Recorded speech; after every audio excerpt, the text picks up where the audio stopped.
একটু আগে এই রাস্তায় এত ভিড় ছিল আর এখন কত ফাঁকা দেখো, যে আমরা হাঁটতে হাঁটতে গল্প করতে করতে বিন্দাস চলে যাচ্ছি। আর নজর গেল সুরানা সিল্ক শাড়ির দোকানটার দিকে। এখান থেকেই আমরা শাড়ি কাপড় কিনে থাকি, তবে সেই দিন আর ঢুকলাম না, পরে একদিন যাব। আর জানো তো এখন যে দোকানটায় এসেছি, এই দোকানে সত্যি জিনিসপত্রের দাম অন্যান্য দোকানের তুলনায় অনেক কম। অনেক কটা জিনিস নিয়েছি, তারপর বাড়ির দিকে রওনা দিলাম।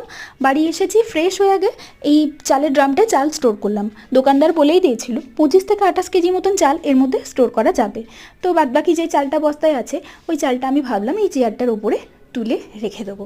মাকে বললাম তোমাকে একা তুলতে হবে না, আমি তোমার পালোয়ান মেয়ে, আমি তুলে দেবো, তোমার চাপ নেই। মা বলছে হ্যাঁ বুঝতেই পারছি কত পালোয়ান। তো মাকে আমি দেখাচ্ছিলাম যে আমি পারবো, আর এখানে নাচ করছি, কত কি ঢং করছি, মানে আমি মাকে খুব জ্বালাই।